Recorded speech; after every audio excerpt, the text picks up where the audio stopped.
ಕರುನಾಡಿನಾದ್ಯಂತ ಸುರಿತಾ ಇರುವಂಥ ಧಾರಾಕಾರ ಮಳೆಯಿಂದಾಗಿ ಉಡುಪಿ ಭಾಗದಲ್ಲಿ ಈಗಷ್ಟೇ ನಮ್ಮ ಪ್ರತಿನಿಧಿ ಎಕ್ಸ್ಪ್ಲೇನ್ ಮಾಡ್ತಾ ಇದ್ರು ಯಾವ ಭಾಗದಲ್ಲಿ ಏನು ಸಮಸ್ಯೆ ಆಗಿದೆ ಅಂತೇಳಿ. ಈಗ ಉಡುಪಿಯ ಮತ್ತೊಂದು ಭಾಗದಲ್ಲೂ ಕೂಡ ಸಾಕಷ್ಟು ಸಮಸ್ಯೆ ಉಲ್ಬಣ ಆಗಿದೆ.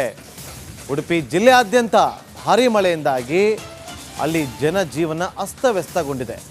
3 ಮನೆಯೊಳಗಡೆ ಸಿಲುಕಿಕೊಂಡಿದ್ರು. ಅವರನ್ನು ರಕ್ಷಣೆ ಮಾಡುವಂಥ ಕಾರ್ಯವನ್ನು ಅಗ್ನಿಶಾಮಕ ದಳ ಸಿಬ್ಬಂದಿಗಳು ಮಾಡಿದ್ದಾರೆ. ದೃಶ್ಯಗಳಲ್ಲಿ ಗಮನಿಸಬಹುದು ನೀವು ನೋಡಿ.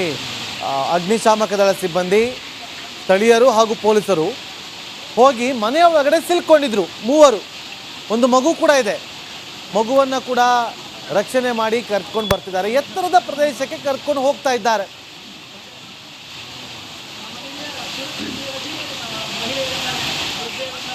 ಈಗಾಗಲೇ ಗುಂಡಿಬೈಲ್ ಭಾಗದಲ್ಲಿರುವಂಥ ಪಾಡಿಗಾರ್ ಭಾಗದಲ್ಲಿರುವಂಥ ಮನೆಯಲ್ಲಿರುವಂಥ ಅನಾರೋಗ್ಯ ಪೀಡಿತರನ್ನು ಶಿಫ್ಟ್ ಮಾಡುವಂಥ ಕೆಲಸಗಳು ಕೂಡ ನಡೀತಾ ಇರುವಂಥದ್ದು ದೃಶ್ಯಗಳಲ್ಲಿ ನಾವು ಗಮನಿಸ್ಬೋದು.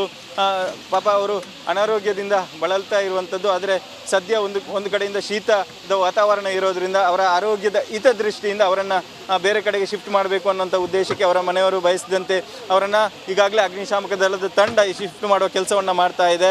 ಅವರಿಗೆ ಸರಿಯಾಗಿ ನಡೆದಾಡೋದಕ್ಕೆ ಸಾಧ್ಯ ಆಗೋದಿಲ್ಲ, ಮತ್ತು ಅಷ್ಟೊಂದು ಸಶಕ್ತರು ಕೂಡ ಅಲ್ಲ. ಆ ಕಾರಣದಿಂದಾಗಿ ಅವರನ್ನು ಜಾಗರೂಕತೆಯಿಂದ ಬೇರೆ ಕಡೆಗೆ ಶಿಫ್ಟ್ ಮಾಡುವ ಕೆಲಸವನ್ನು ಕೂಡ ಮಾಡ್ತಾ ಇರುವಂಥದ್ದು. ಸದ್ಯ ಈ ರೀತಿಯ ಎಲ್ಲಿ ಅನಾರೋಗ್ಯ ಇದ್ದವರು ಅಥವಾ ಹಿರಿಯರು, ವಯಸ್ಸಾದವರು ಮತ್ತು ಮಕ್ಕಳನ್ನು ನಿರಂತರವಾಗಿ ಬೇರೆ ಕಡೆಗೆ ಶಿಫ್ಟ್ ಮಾಡುವಂಥ ಕೆಲಸಗಳು ಕೂಡ ನಡೀತಾ ಇದೆ.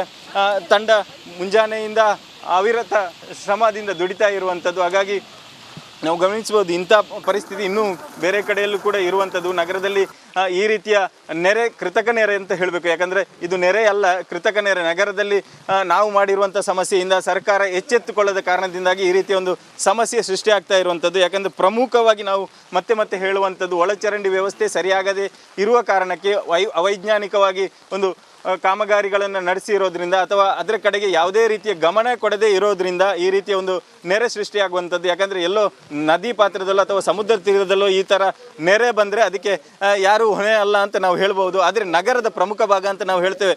ಇದೊಂದು ಹೃದಯ ಭಾಗ. ಉಡುಪಿ ನಗರದ ಹೃದಯದಲ್ಲಿ ಇರುವಂಥ ಜಾಗ ಇದು. ಇಲ್ಲಿ ಈ ರೀತಿಯ ಸಮಸ್ಯೆ ಆದರೆ ಜನ ಎಲ್ಲಿಗೆ ಹೋಗಬೇಕು, ಯಾವ ರೀತಿ ಸಮಸ್ಯೆಯನ್ನು ಬಗೆಹರಿಸ್ಕೊಳ್ಬೇಕು ಅನ್ನುವಂಥ ಪ್ರಶ್ನೆಗಳು ಕೂಡ ಮೂಡುತ್ತೆ. ಜಿಲ್ಲಾಡಳಿತ ಇರ್ಬೋದು, ಈ ಭಾಗದ ರಾಜಕಾರಣಿಗಳು ಇರ್ಬೋದು ಒಂದು ರೀತಿಯಲ್ಲಿ ದಪ್ಪ ಚರ್ಮದ ಜನ ಅಂತ ನಾವು ಕರಿಬೇಕಾಗ್ತದೆ. ಯಾಕಂದರೆ ಇಲ್ಲ ಅಂದರೆ ಈ ರೀತಿ ಜನ ಸಮಸ್ಯೆ ಪಡುವಂತಾಗ್ತದೆ ಅಂತಂದರೆ ಇದು ಯಾವುದೋ ಅನಿರೀಕ್ಷಿತ ಅಲ್ಲ. ಇದು ಈ ವರ್ಷಕ್ಕೆ ಮಾತ್ರ ಸೀಮಿತ ಕೂಡ ಆಗಿರೋದಲ್ಲ. ಇದು ಯಾವಾಗ ಮಳೆ ಇದೆ ಆವತ್ತಿನಿಂದೆಲ್ಲ ಈ ರೀತಿಯ ಸಮಸ್ಯೆಗಳು ಉಡುಪಿಯಲ್ಲಿ ನಡೀತಾ ಇದೆ. ಯಾಕಂದರೆ ಸಾಕಷ್ಟು ಸೈಟ್ಗಳು ಅಥವಾ ಮನೆಗಳು ಎದ್ದು ನಿಲ್ತವೆ. ಅಂಥ ಸಂದರ್ಭದಲ್ಲಿ ಅಲ್ಲಿ ಬೇಕಾದಂಥ ಚರಂಡಿ ವ್ಯವಸ್ಥೆಗಳನ್ನು ಮಾಡೋದಿಲ್ಲ. ಮನೆಯನ್ನು ಕಟ್ತಾರೆ, ಎಲ್ಲಿ ಜಾಗ ಸಿಗ್ತದೆ ಅದನ್ನು ಫಿಲ್ ಮಾಡ್ತಾರೆ, ಮಣ್ಣು ತಂದು ತುಂಬಿಸಿ ಅದರಲ್ಲಿ ಮನೆ ಕಟ್ತಾರೆ, ಸೈಟ್ ಮಾಡ್ತಾರೆ. ಆದರೆ ಅದಕ್ಕೆ ಬೇಕಾದಂಥ ಒಳಚರಂಡಿ ವ್ಯವಸ್ಥೆಗಳನ್ನು ಮಾಡೋದಿಲ್ಲ. ಇದರಿಂದಾಗಿ ಜನ ಸಂಕಷ್ಟ ಪಡಬೇಕಾಗ್ತದೆ. ಜನ ವರ್ಷದಲ್ಲಿ ಒಂದು ಮಳೆಗಾಲ ಅಂತ ಬಂದಾಗ ಸಾಕಷ್ಟು ತೊಂದರೆಯನ್ನು ಅನುಭವಿಸಬೇಕಾಗ್ತದೆ, ಮನೆ ಬಿಟ್ಟು ಹೋಗಬೇಕಾಗ್ತದೆ, ಅವರ ಆಸ್ತಿ ಪಾಸ್ತಿ ಕೂಡ ನಷ್ಟ ಆಗ್ತದೆ. ಇಂಥ ಸಂದರ್ಭದಲ್ಲಿ ಸರ್ಕಾರ ಮತ್ತು ಯಾರು ಜನನಾಯಕರು ಅಂತ ಇದ್ದಾರೆ ಅವರೊಂದಷ್ಟು ಜನರ ಪರವಾಗಿ ಕೆಲಸ ಮಾಡುವಂಥ ಕಡೆಗೆ ಗಮನ ಹರಿಸಬೇಕು. ಅಂಥ ಒಂದು ಭವಿಷ್ಯದಲ್ಲಿ ಅಂಥ ಒಂದು ಪರಿಸ್ಥಿತಿ ನಿರ್ಮಾಣ ಆದರೆ ಜನಕ್ಕೆ ಈ ಸಮಸ್ಯೆ ಉಂಟಾಗೋದಿಲ್ಲ ಅನ್ನುವಂಥದ್ದು. ಕ್ಯಾಮರಾ ಪರ್ಸನ್ ಅಂಕಿತ್ ಜೊತೆಗೆ ಹರೀಶ್ ಪಾಲೇಚಾರ್, ರಿಪಬ್ಲಿಕ್ ಕನ್ನಡ, ಉಡುಪಿ.